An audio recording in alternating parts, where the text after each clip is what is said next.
Bien-aimés frères et sœurs, vous connaîtrez la vérité et la vérité vous affranchira. Ça, c'est pas moi qui le dis, c'est la Bible qui le dit. Mais moi, je vous dis mieux. Vous connaîtrez la vérité historique, notamment celle de vos ancêtres kémites, et vous aurez une vision globale de ce que c'est que la vraie souveraineté politique. J'ajoute, vous reviendrez à la spiritualité africaine ancestrale et vous comprendrez les enjeux de l'indépendance économique. Et pour terminer, vous accepterez votre identité culturelle kémite et vous obtiendrez deux choses. La première, c'est la paix. La seconde, c'est le développement, à une condition.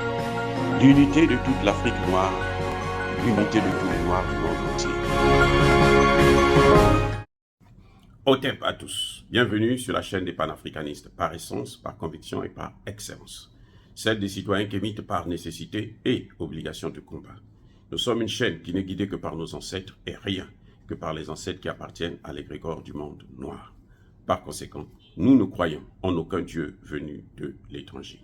Toutefois, cette vidéo n'est aucunement destinée à inciter à la haine ou à la violence, car nous menons un combat qui est d'abord et avant tout spirituel, intellectuel et démocratique. Ensuite, il est politique, géopolitique et géostratégique contre l'impérialisme, le colonialisme, le néocolonialisme et l'endocolonat, qui sont tous qualifiés de crimes contre l'humanité. Nous menons ce combat sur la base du principe fondamental que nous avons hérité de nos ancêtres kémites, qui est celui de la Mahat, c'est-à-dire solidarité, vérité et justice.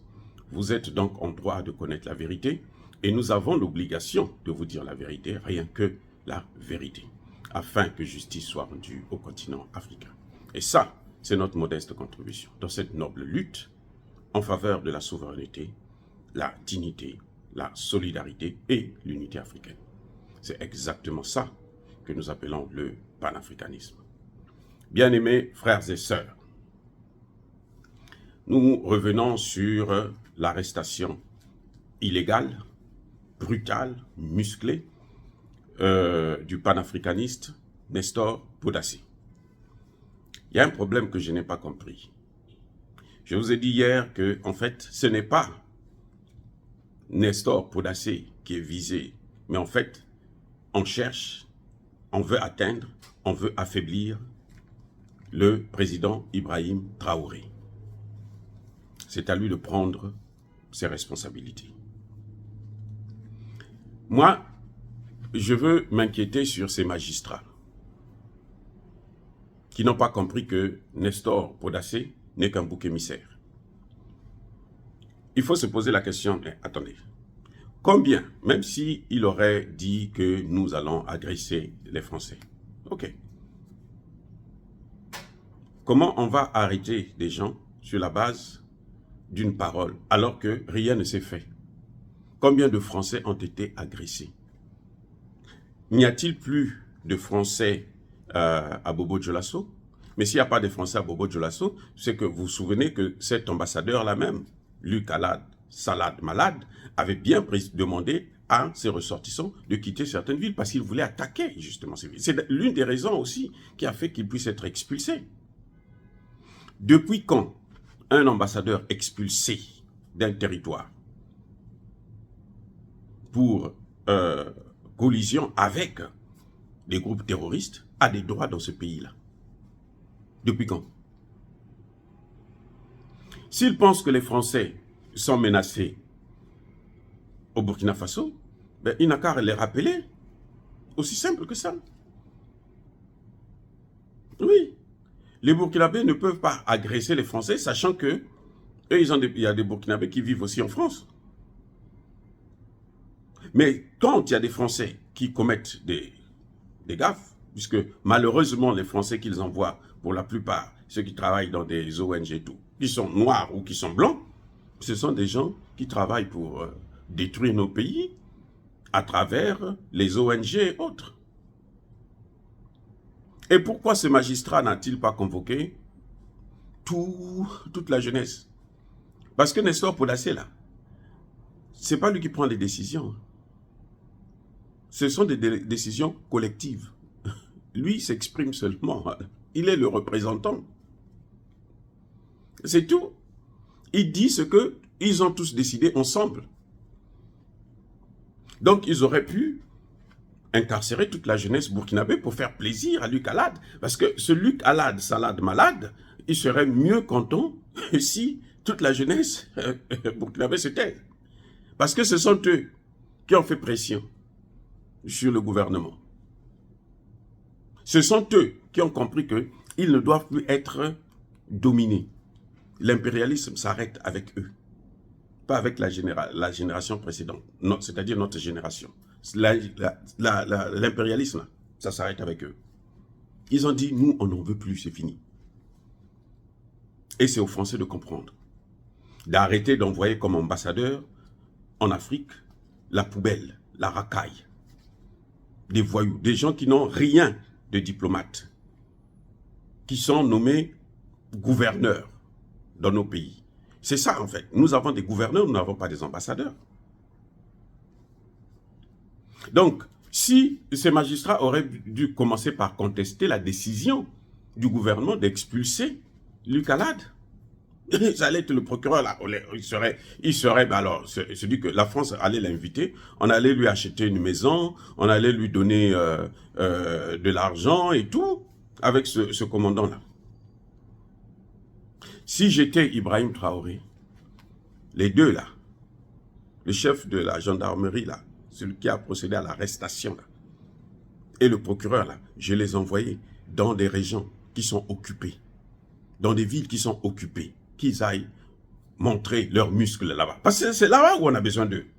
Des gens comme ça là, qui arrêtent les... Parce que s'il n'y avait pas Bobo Dioulasso, s'il n'y avait pas Ouagadougou, le Burkina Faso serait aujourd'hui occupé comme le Niger l'est aujourd'hui. Vous savez que le Niger est occupé? Vous ne savez pas ça? Le Niger est occupé, il n'y a rien à faire. Hein? Voilà. Donc, je ne vois pas pourquoi ces procureurs-là s'acharnent sur la jeunesse. Au contraire, ces jeunes-là sont en train de les sauver, eux. De les sortir de l'esclavage. Ils sont toujours esclaves. Bon, ils sont esclaves de maison, donc ils se disent que, bon, eux, ils ont tout ce qu'il faut. Et c'est des gens comme ça, demain, que les Français vont monter la tête pour qu'ils puissent se présenter à l'élection présidentielle. C'est pour ça que je dis, tant qu'il n'y aura pas de sécurité, de stabilité dans ces pays-là, que ce soit au Mali, que ce soit au Burkina Faso, que ce soit en Guinée, que ce soit même au Tchad, au Centrafrique, on n'a pas besoin des élections. Parce que nous, ce n'est pas la démocratie qu'il nous faut.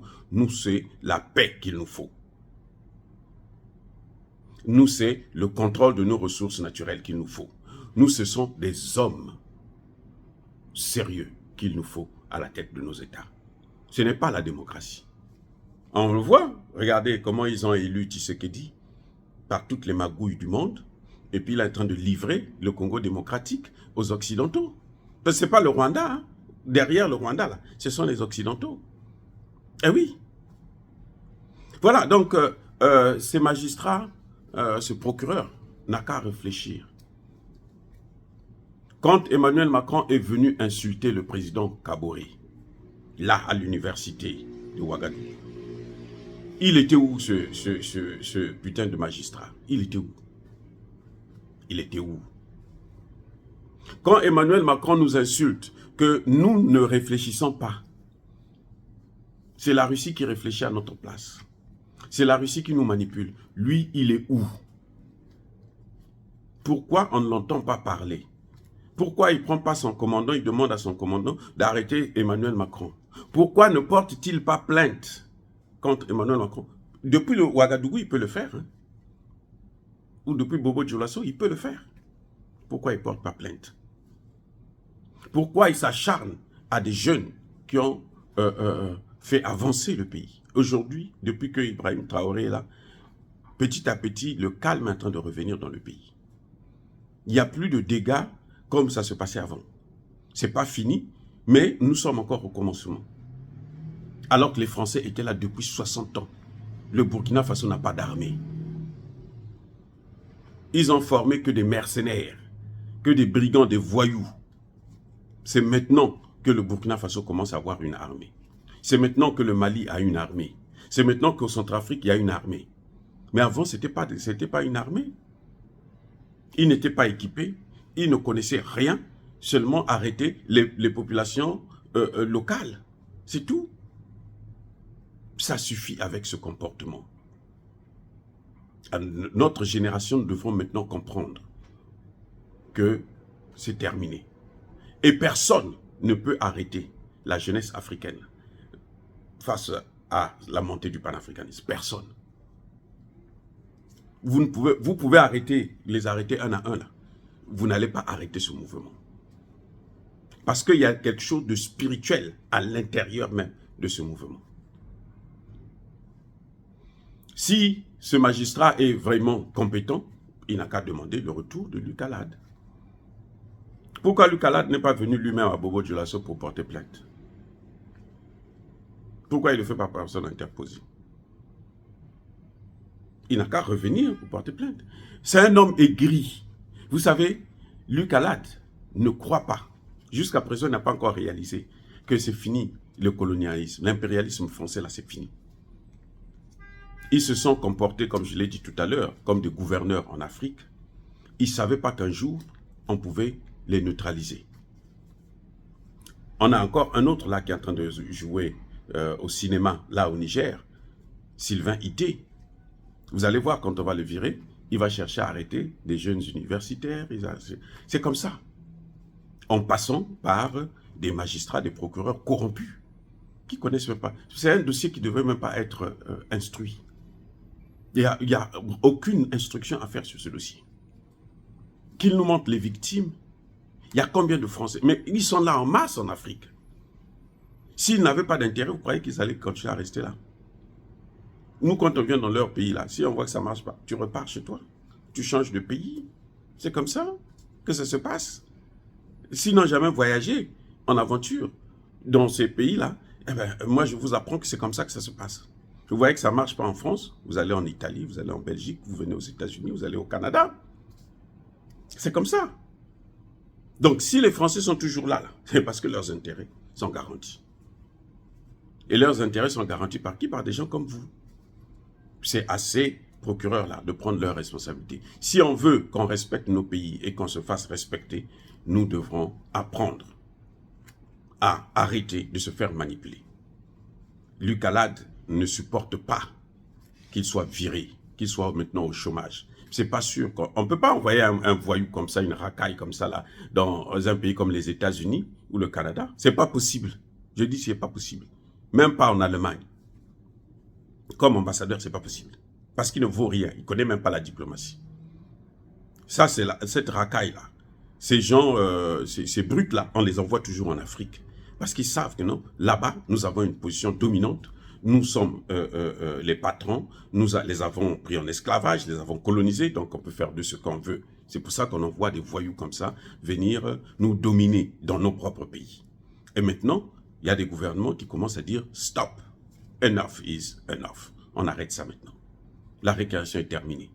Ce n'est pas à un magistrat de venir se poser, s'interposer entre la volonté d'un peuple de se libérer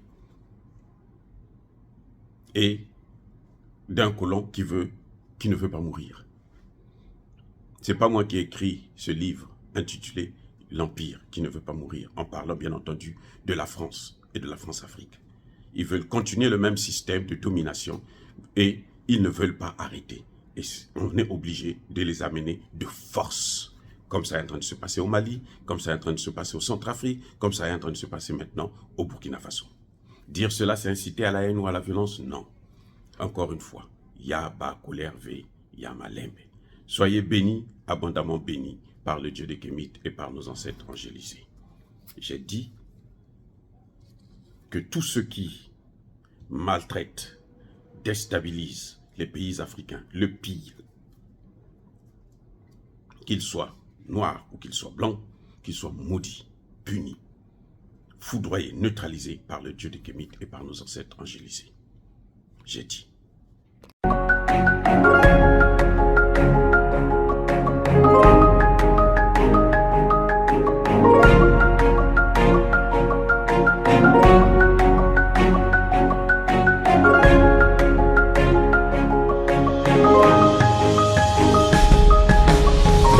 Eux, ils marchent par la foi et non par la vue.